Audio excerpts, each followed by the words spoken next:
Hai semuanya, selamat pagi, siang, sore, malam, dimanapun kalian berada. Perkenalkan, nama saya Maria Anjita Nasibuan.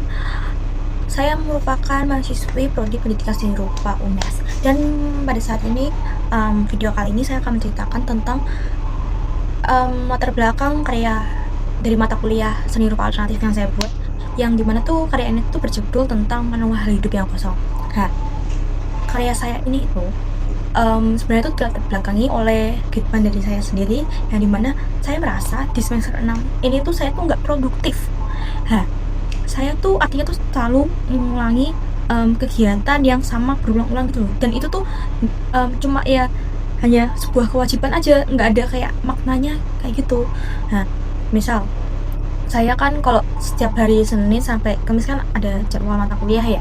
Nah itu dimana tuh kayak dari pagi sampai sore misal kuliah, habis itu pulang-pulang makan, terus ke kos, terus selalu mengerjakan tugas-tugasnya. Nah itu sama terus berulang terus dari Senin sampai Kamis. Dan kalau hari Jumat Sabtu Minggu saya tuh selalu mengulang kayak main HP, terus tuh mengerjakan tugas-tugas yang belum selesai. Nah kayak gitu terus berulang terus selama seminggu, dan itu tuh membuat saya tuh kayak cukup bosan. Saya tuh perlu tantangan yang baru, kayak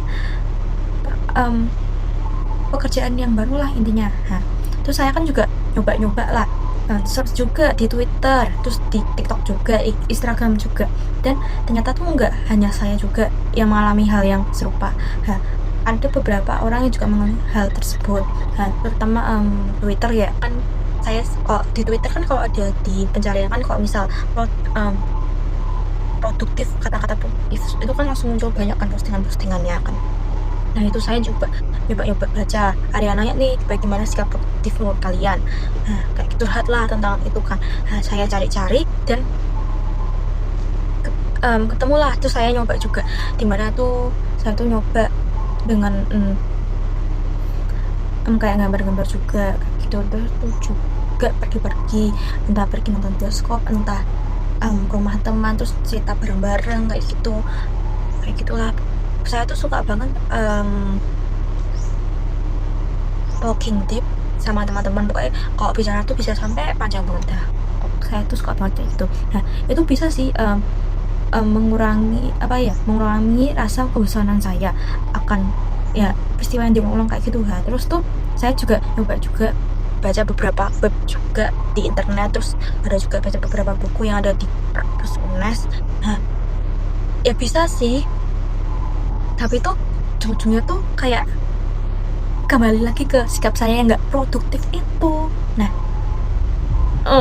maka dari itu saya membuat karya ini sebagai rasa refleksi saya deh, tentang apa yang sedang saya alamin beberapa waktu ini di selama semester 6 ini.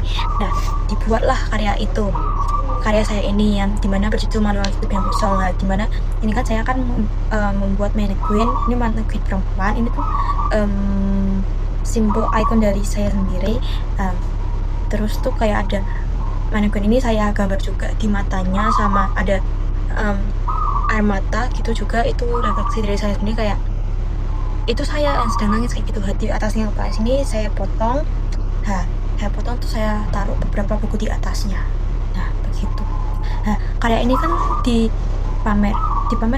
dipamerkan di gelar karya di pameran B9 itu kan, yang dimana tema pameran ini tuh bertema ambang batas. Ya itu saya serahkanlah, pamerkan karya saya ini, dan ternyata terdapat respon positif dari beberapa teman yang melihat karya saya. Dan ada juga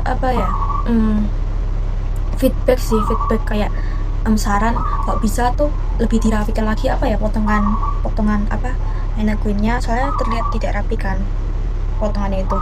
Nah itu sebagai feedback positif dari saya, begitu. Terus juga kalau bisa air matanya lebih timbul lagi begitu. Terus juga mereka kasih saran juga beberapa aktivitas mereka yang mereka juga pernah mengalami hal yang serupa seperti saya, yang kayak bosan selalu mengulangi hal-hal yang berulang kali gitu. Nah terus mereka menyarankan kayak coba deh kamu kayak berenang kayak gitu.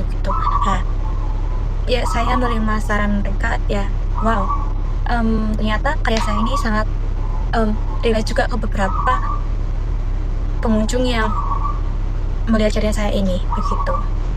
Nah, sekian dari penjelasan tentang karya saya ini. Semoga ada hikmahnya diambil begitu.